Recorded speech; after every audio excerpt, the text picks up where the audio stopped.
Starking is a Chinese watch brand that can be found on AliExpress and more recently Amazon, or at least Amazon here in the States. Now, I reviewed one of their watches a little while ago, a nice little high beat automatic, and at the end of the video, I showed off a chronograph of theirs that I received at the same time. And it doesn't seem like too many other people have taken a look at this chronograph before. Now, I've been meaning to get to it, but I keep putting it off. But for those that have actually been waiting for it, I apologize. But without further ado, it's a Starking BM0990.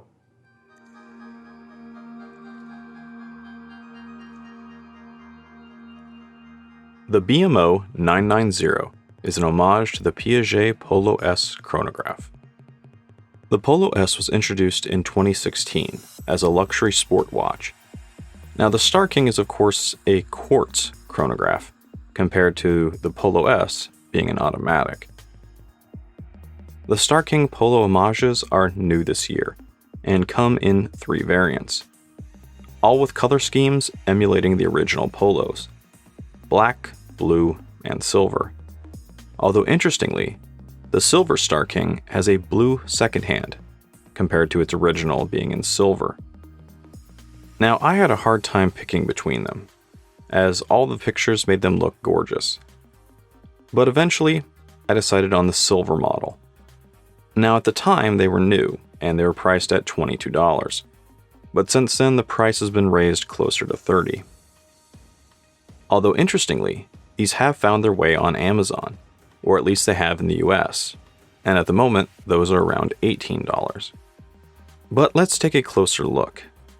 Now, the case is an alloy steel, with a polished look on the front, but a slightly brushed look on the side, with the rear unfortunately having a polished snap-on case back, but at this price, it's expected. Now, also expected at this price is the finishing. The front is decent, but the very edges on the rear are a little sharp all the way around. Now, back to the front, you have a nicely domed Hardlux crystal covering the dial.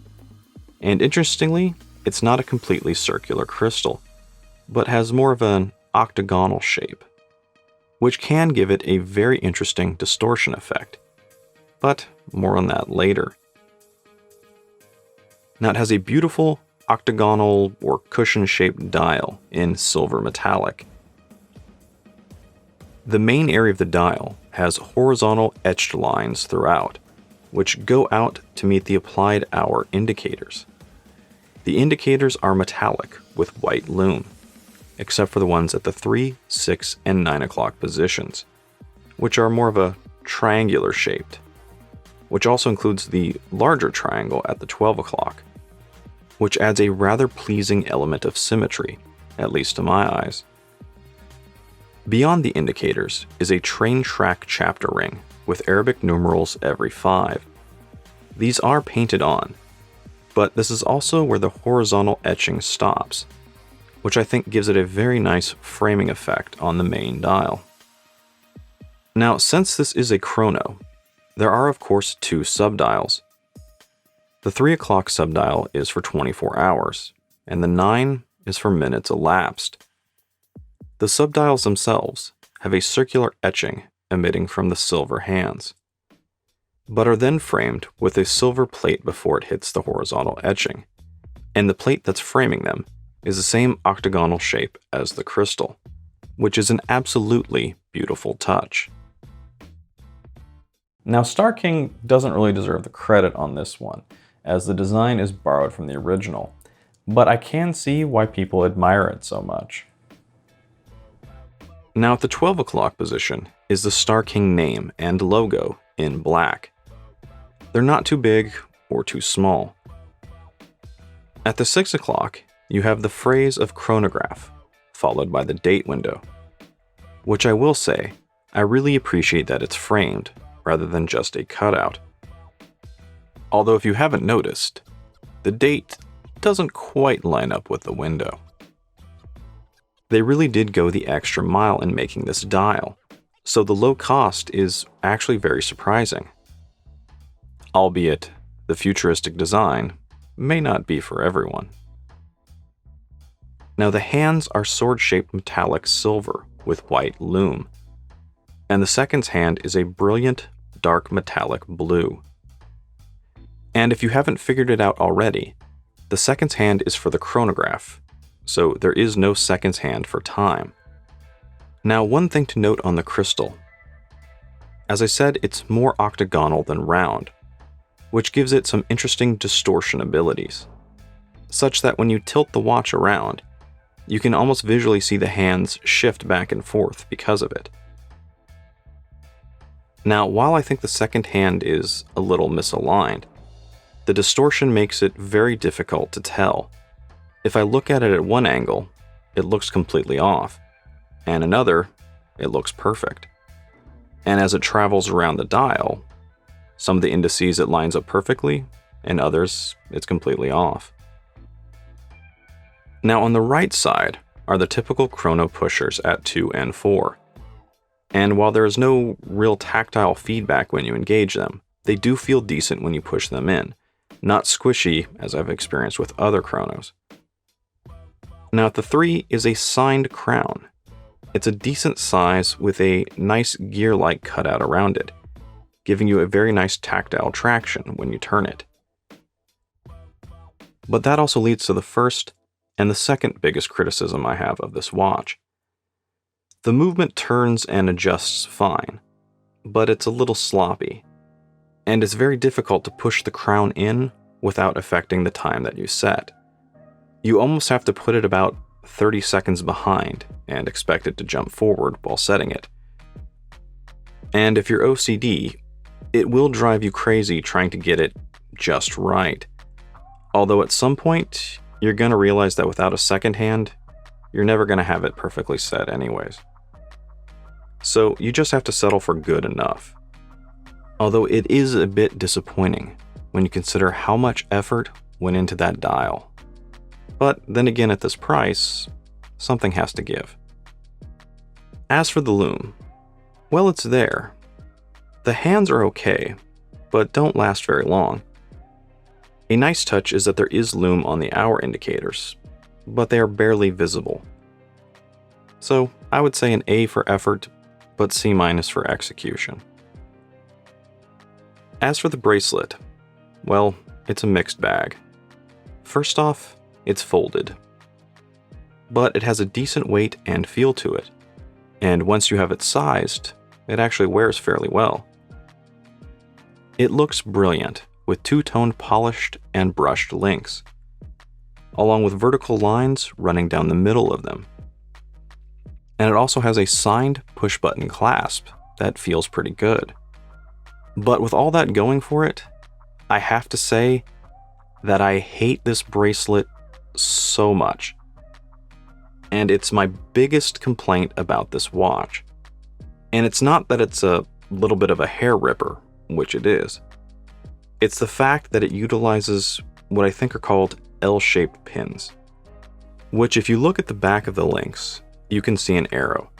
And on the other side of the link, you see a small valley with a little dot.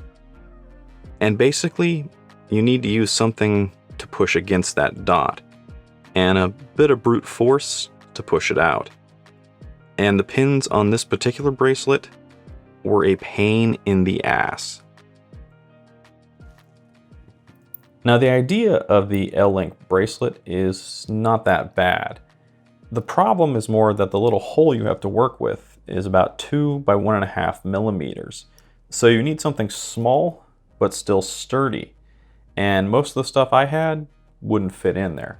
So I wound up using a flathead of a precision screwdriver, and even that started to bend a little before I got the link out. So it is a pain, and be prepared to deal with it. Or just say screw it and swap it out. I really wouldn't blame you if you did. So as for dimensions, it's 41 millimeters wide without the crown, and 44 width. Lug to lug is 47, and has a thickness of 12. It uses 20 millimeter straps and weighs 102 grams. Now, other than the hair ripping ability of the bracelet, I actually really liked how it wore. Dimension-wise, I think it actually hits a nice sweet spot for my 7-inch wrist. Now this does utilize a quartz movement, and it is listed as being a Japanese quartz movement, but I did take the back of the watch off to take a look, and the only markings on the movement itself just list the model number, no indication of where it was made. And as for accuracy, it's a little hard to quantify the accuracy when there's no secondhand, but I have had it for a couple of months, and it's still within a minute of where I originally set it, so I wouldn't be concerned about it. Now, even with the movement having a little slop when you set it, I still think that it's a very decent low-end watch. It has a very beautiful and well-made elegant dial, and at this price, something's gotta give. Now, at this price, there's always the obvious question of what is it best used for? Is it an impulse buy, a beater, or an inexpensive gift watch? In this case, I think it's all three. It's not often that you find a watch this cheap that looks this good, and it's also not often that you find a watch that could double as both a beater or a dress watch. But I do need to apologize. I should have done this review about a month ago. That's about when Amazon started selling them, and at the time had all the different variants for $18. But it currently looks like they're starting to sell out. But hopefully they get some more in. Although even at its current price of $30 on AliExpress, it's still not too bad. It seems to be priced right in between two of the more popular beaters right now. It's just a little bit more than a Casio Royale and a little bit less than a Casio Duro. So to sum it up, if you've been interested in a Piaget Polo, this might hold you off for a little bit. If you got a nephew who's college bound, it might make a good gift. Or if you're looking for an elegant beater, which sounds like an oxymoron, here you go. Either way, just make sure you're okay with a little inaccuracy when you set it. As for me, for the price I paid for it, I might as well throw it on a NATO, maybe a Perlon strap, and use it as a summer watch as I melt away in the Texas heat. But let me know what you think about it. And as always, if you enjoyed the video, well, you know what to do. Thanks for joining me, and I'll see you next time.